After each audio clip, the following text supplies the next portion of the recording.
Finally, when I film this, there's nice light outside.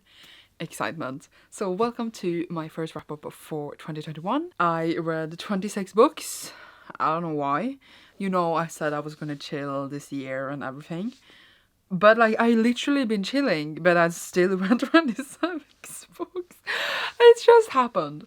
So I'm gonna go through them here, obviously. That's why we are here. So the first 4 books was obviously for Gotathingforseason. I will just show them. And my Gotathingforseason wrap up will probably be up like in 2 weeks something, or 1 week, 1.5 weeks. I don't know. It depends when I read the last book for it in February. So we had 4 books for that. It was Radio Silence by Alice Oseman, Jasmine Throne by Tasha Suri, Meet Cute by loads of authors because it's an anthology, and Inheritance Games by Jennifer Lynn Barnes. Yay. Where's the chair I put books on? It's all the way over there. In between those, I did also read The Girl from the Other Side, Volume 9. We are really closing into the end. This one follows a girl that lives on the outside where there's this like virus thing going around, and if you get that, you turn into a monster. And then they have people on the inside that wants her because she lives on the outside and hasn't gotten this. It's not really a virus, but I'm calling it that. And it's just like really atmospheric and beautiful. And this one, like, a lot of things went down and a lot of like secrets and stuff were revealed. I only have 2 volumes left. I'm kind of scared, but it's really cute and sad. So that's great. I also read Flying Witch Volume 8, and this one is a like really slice of life manga who follows this young witch Makoto who just like is training to be a witch, and we have like these small short stories that like different interaction with magic and etc. in the world, and it's really cute and funny, and I really enjoyed it. I don't think this was like my favorite volume, but it's still like a cute and funny adorable story. So what else to say? I don't know. I then read The Mark of Athena by Rick Riordan, and I am continuing the Heroes of Olympus. This one, a lot of people have read this and said like it's gonna end on a cliffhanger. It literally did, but I like expected it in my soul, so it was okay. And this is just the 3rd book, and you know, in Heroes of Olympus, the 1st and 2nd book, we like got to know new heroes and different kind of stories in the 2 books, and here they all come together, so that was kind of fun to see after you know reading 1 and 2. I don't want to like kind of spoil that. I didn't know anything about it going into it. Like, I didn't know it was going to be new heroes. I didn't know how they interacted, or kind of what it was about, like, because I hadn't read or spoiled myself, even though it's been out for years, and I think like the experience is really fun. So I'm very excited to read 4 and 5, which will probably be in the next few months. Not in February though, because I'm dedicating that to Backathon, but just in March probably then. Yay! I want to get to another one of these, but then I had other books I needed to read, because like I want to read all other things I needed to read, and I go back to Rick Riordan again, which is like, it's a big priority this year. But I didn't get to, so I'm a bit sad, but it will be okay. And I think I gave this, I don't remember, it was 3.5 or 4 stars. It was either of those ratings, but so what is ratings even? Do they even matter? Then I also read a little short novella. It's called Dares for the Night by Katie Roberts, and this one is like a MMF story where like there's this bodyguard and his, I don't know if you can call him a prince, I guess he was a prince, and I meet this girl and I have sex. Like, yeah, that's like the whole thing. And it's like a short story which like was solid, but like it's like leading into like a bigger story, so I didn't like really conclude anything. It was a bit weird in that way, but like, you know, the sex was kind of fun. I've read this like over a few, I don't know how long, but like I was just chilling with it when I needed, you know, something smutty. So like it was okay. I think I gave it like 3 out of 5 stars. It wasn't the best, it wasn't the worst. It was fun. I then read the 1st book for my series I need to finish this year, which is Isla and the Happily Ever After by Stephanie Perkins. I've been calling this book Isla and the Happily Ever After for years, but the first sentence you get to know in the book is that her name is pronounced Isla. So now I know that. Will I forget? Maybe, sorry.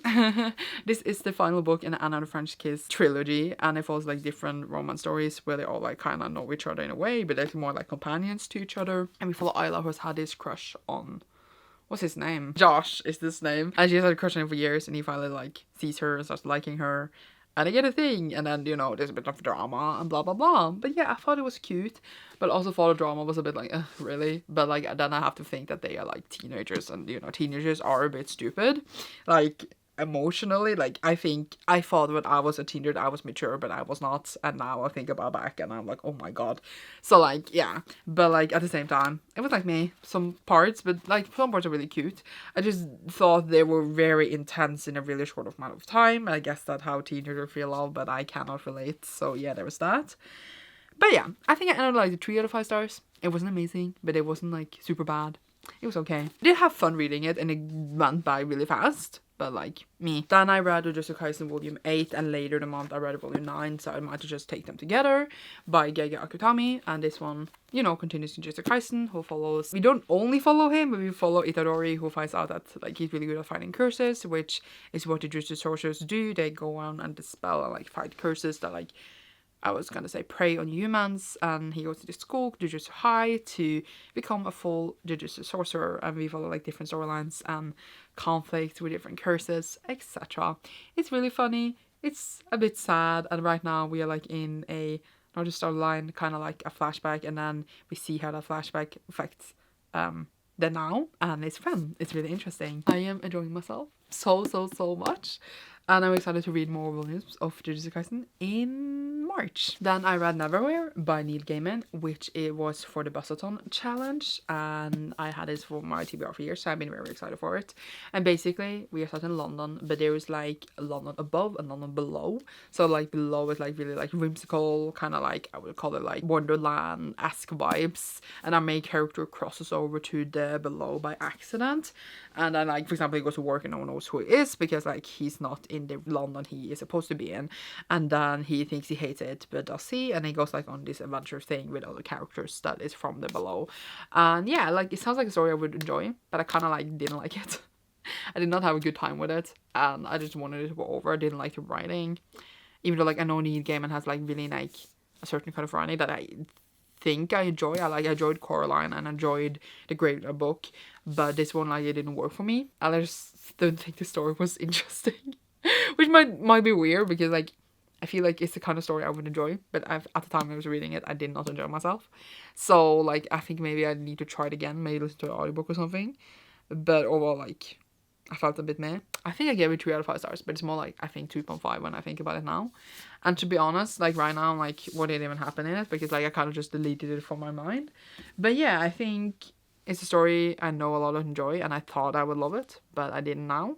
But who knows in the future. Then I listened to The Farthest Shore by Ursula Le Guin because I'm going through these. So this is a reread on audiobook, and this one is the 3rd book in the Ursula series.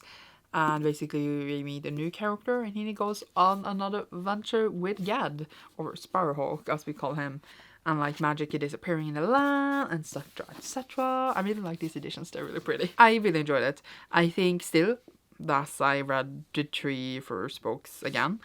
The 2nd book is still my favorite, but I still really like the 3rd book. I think it had some really solid bits where we get to know more of the world, which I really enjoyed. You know, the world is ending and need to change and stuff. So that's fun. And I'm excited to listen to the 4th book soonish. I don't know when, but soon. I then read Middlegame by Shannon McGuire. This one was for the 12 Friends Recommend 12 Books challenge. I actually read it on my Kindle, but I bought a physical copy because, of course, I needed one. I look so good in camera. Okay. So this has a kind of dust jacket, by the way, just saying, that really like gets dirty and stuff. And I hate that, but we are dealing with it. This one I didn't know the plot about, but I heard about it for a really, really long time, and it was recommended to me by Sasha from The Wild Sasha, by the way, for the challenge. How to explain it? It follows these two kids, and they can kind of communicate across distances. Like they can see each other and visit each other, like not in their, I would say, physical form, and communicate over long distances. One of them is really, really good with words, and the other one is really, really good at mathematics. And then, like, they talk, and, like, they're like, how are we connected? Blah, blah, blah. And I don't want to, like, say more than that, because that's how the story starts out. But I feel like there's reasons behind it, and they're like, there's a much longer story than you would think it is from like what I just said. Very, very solid story. I really liked how it was written. I really liked the characters and how like time passed and how we saw like everything happen and how it all kept together neatly in the end. It was a very good book. Like, it was really solid. I think like it missed like a little spark for me to give like 5 stars, but it was definitely like a really strong 4 star, because like I think in the end, I don't know what happened in the end, but I was a bit like, meh. I don't know why. It's also coming a sequel. I don't know how that would be. Like, I don't know. I didn't think it needed it because it was initially, you know, a standalone. But, oh, I'm gonna read it because, like, it was a really fascinating story. It had so many fascinating bits. I think it's the kind of story also, it's a bit hard to talk about what you feel about it without the other person have also read it because, like, spoilers. Because I think, like, you shouldn't say too much because it's the kind of story that you really just need to read to experience, kind of. But yeah, I really, really liked it. It felt so real, kind of. I don't know how to describe it. But yeah, very happy I enjoyed that. Then we have Noragami Volume 23 by Adachi Toka, which I finally read. And this one basically, I would say, reuses a storyline that was there, like, in the beginning. And not reuses, but it's kind of the same thing that happened. And I'm like, dear God, please, just can we just get something else? But I get it. Like, we have had this villain and this storyline for a really long time now. I want that to wrap up. But then it's the manga thereby over. I kind of just like miss the all cozy times. It's been such a long time coming. Like, I am enjoying it immensely. I love the characters and I love the world. But I feel like also we have been dragging out this one conflict for such a long time. I'm just like, please, can we just solve it so we can get something else? I don't even know. I don't mind this lasting for like 80 volumes. I just want a new villain or a new conflict because I miss like our characters interacting. They haven't been together in so long. I am dying. Maybe it's because, you know, you get them once a year, feels like a really long time, which is a long time, but it's literally been ages. But yeah, I am enjoying it. I am just like screaming because it makes me suffer, but I love it still. So then I decided to start Witcher over again because Erica and I rewatched season 1 and 2 again. And then I was like, I really need to read the books again because I literally cannot remember anything. Is this what really happens in the book? So I listened to audiobook to all of them, and I listened to Last Wish, which I have now read 3 times. This is the one I remember the most and has, like, you know, the short stories, etc., the first short stories, and it's also my favorite in the series. I really, really like this one. I like that it's not like a long plot. I like the short stories. I like just seeing how these short stories has affected Geralt and also getting to know the world and, you know, how Witchers and stuff works. So this was, like, of course, really solid, really enjoyed it. And then I read Sword of Destiny, which I didn't remember anything about. I had read it before, but I don't remember anything about it. Now I do, and it was really good. It also has kind of short stories, and they're a bit like longer than the other one, but it has some really good ones, which I'm thinking about right now, and I'm like, oh my god. So that's really fun. And also, you know, the TV show took some from the Last Wish and also Sword of Destiny. But yeah, it's really fun to see the TV shows parts, like what they did with it in the book. It's really fun. So yeah, but yeah, loved these 2. And then we go start with Blood of Elves, which is the first official full-length novel in the series, and is what like season 2 was based a lot upon. I do like it, I will admit that, but there was one problem that I had with the writing since the beginning. Like, I still see it so clearly, and it makes me like not being able to love it completely. I love the characters, I love the world, and like there's one part that are really interesting and some parts that are a bit meh. But there's just one part of the writing. I think I talked about this before when I read the books initially in like 2019, because I did, you know, review it on my channel then too. And it's the thing with this writing where instead of just letting us experience what is happening, we have other people talking about what is happening. So they always meet a character and the other characters like, yeah, this and this happened here and here, and then I met this character and they were here and here. And it's always like that. Every time someone is gonna explain something, there's this huge dialogue. You're gonna say what happened in a place. And it works fine in the short stories, because it does that too. Like, he meets a character, and then they're like gonna tell their life story, and then like, yeah, this happened that day, and la la la la la. And it happens like a lot in the short stories as well, where they're gonna explain like something that happened. And I do get that sometimes you need that, because Geralt obviously haven't been everywhere.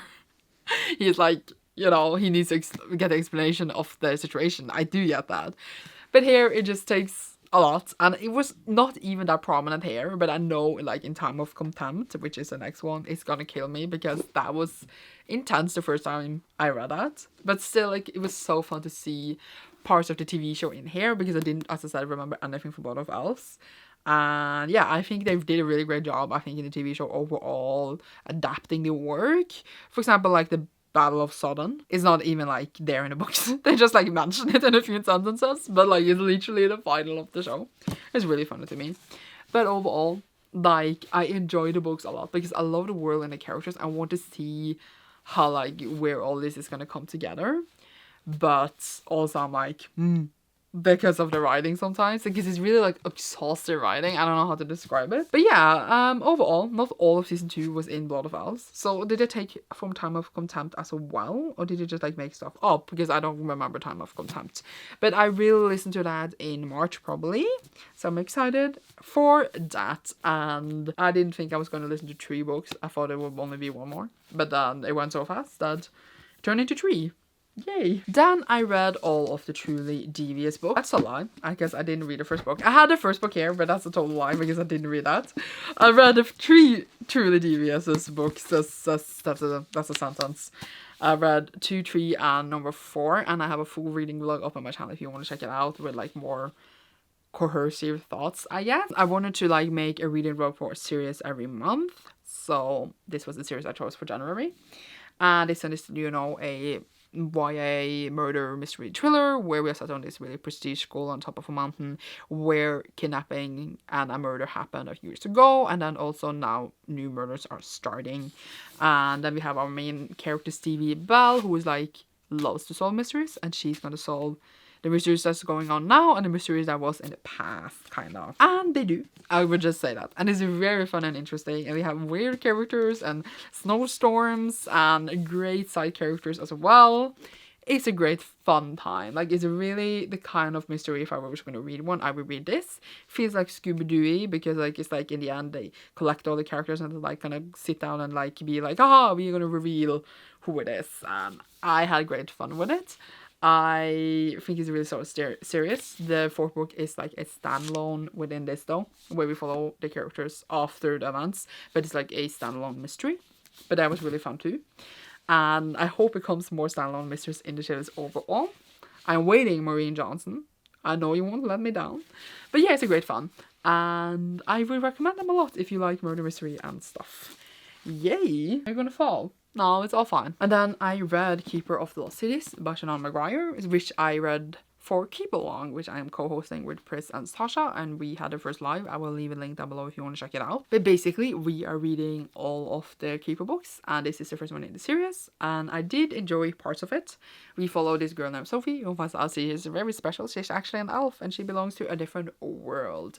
So we talked about this a lot in the live, but obviously I will try to repeat it here quickly. So the first 200 pages is truly a ride. So many things happens where it's really hard to take anything in, and like I kind of hated the book at that point. Like I was so like, I don't like how this is written, I don't like how the story is going, because like I cannot deal with like how this is like, what's it called, like played out. But then like after a while, when it calms a bit down, the story, and like you get over a bit of the like very overused tropes, because the writing is also a bit like not the greatest, then it gets fun. You care about the characters. We have a really interesting world and interesting setup, and it makes you intrigued for the second book. And I definitely feel like this is like, you know, the groundwork to be able to make the series great later on. But personally, like I wasn't the biggest fan of like how the author decided to like represent the story to us. But I did overall like enjoy it more than I thought I would, because by the end I was really invested, and I was reading like, oh my god, what is happening? Oh my god, I want to know. And like I cared about what would happen to everyone.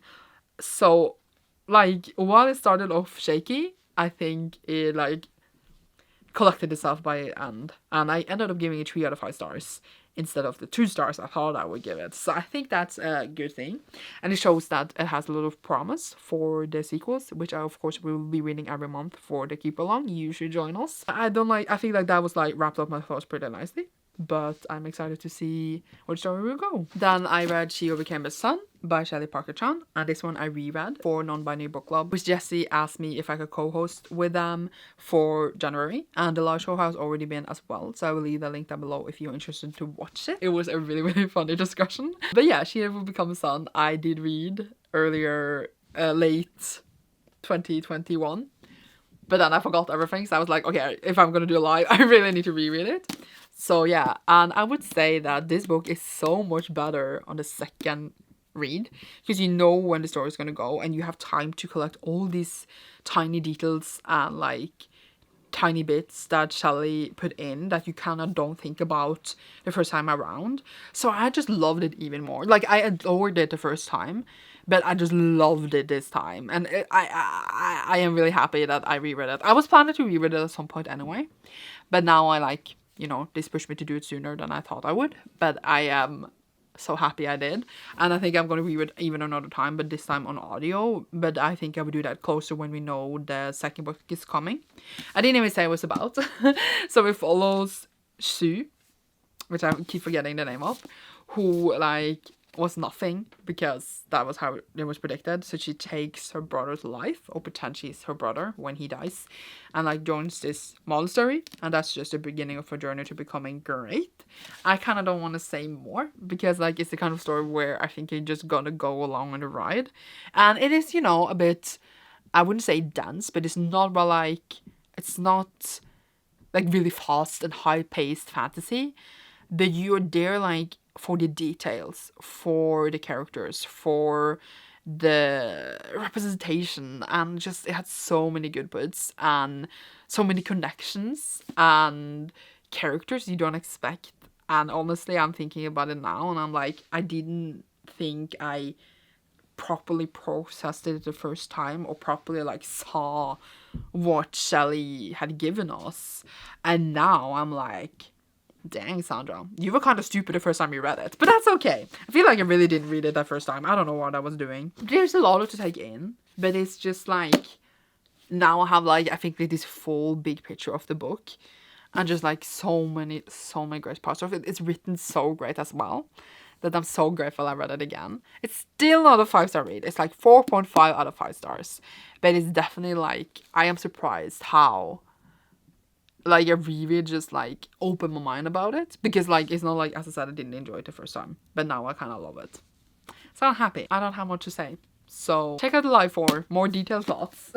Then I read My Androgynous Boyfriend by Tom McCoy, and this one continues the story where we basically follow this androgynous boy who like dates this girl and they are together, and we have like small lots of life stories of them, because the boy, what's his name? Do not know the name of the characters anymore, but he like is like a social media influencer, so he has like a lot of stuff to do, and the girlfriend is really cute, and it's fun to see them together.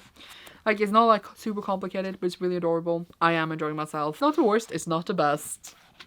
We'll continue reading. I don't know what else to say. And then I read a little companion book to Rick Riordan's work. We have Percy Jackson and the Olympians, the ultimate guide.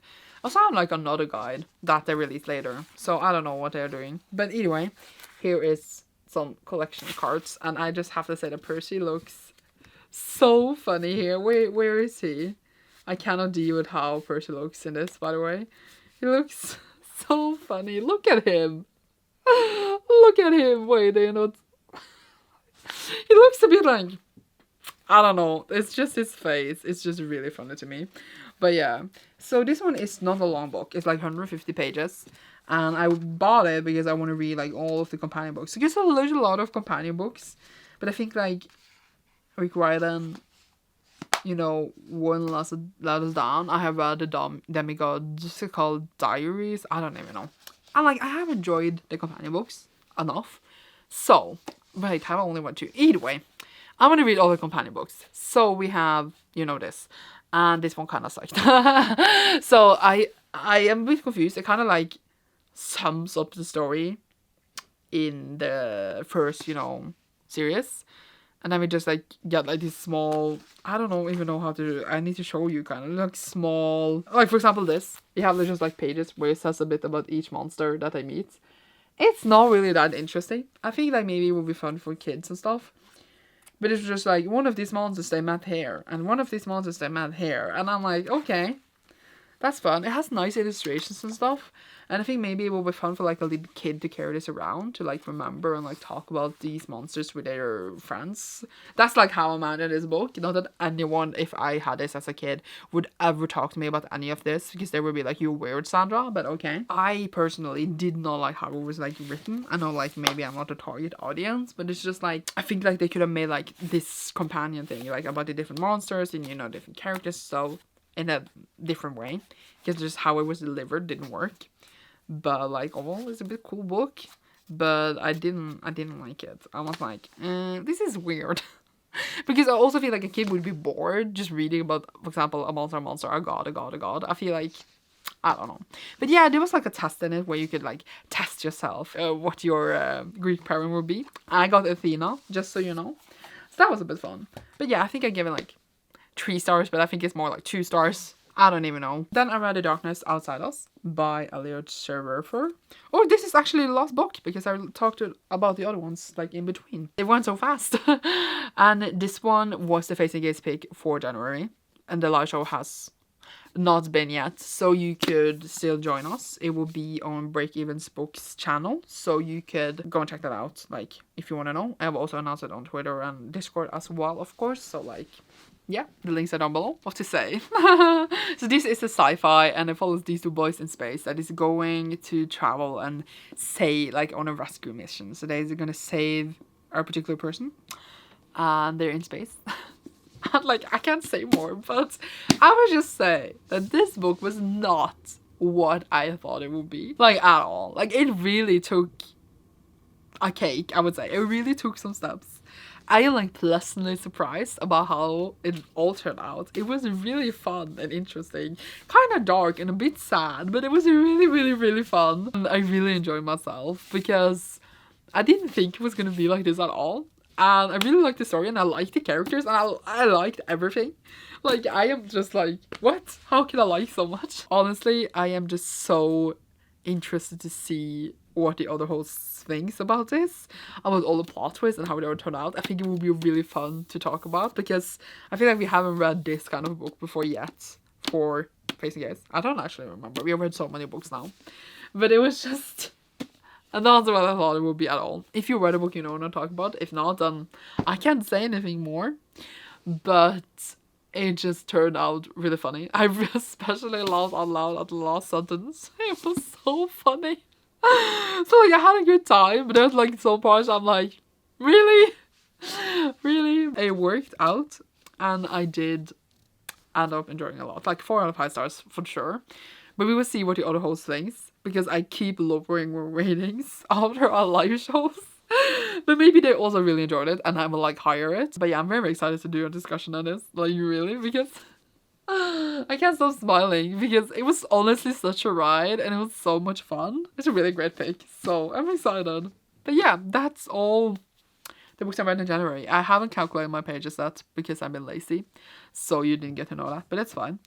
And I read much more than I thought I would. Started Witcher, which I didn't have plans to at all. And also, She Who Became the Sun I like didn't initially have plans for. But then I found out early in January. So that's okay. But overall, I was chilling the whole month. I thought that I would read less than. But I read much more than I thought I would. That happens. I don't know how it will go in February. But you will be here to check out, of course. Right? Leave a spacious emoji down below if you enjoyed this. In honor of The Darkness Outside Us. You will see me soon in a video. Thank you so much for watching, and goodbye.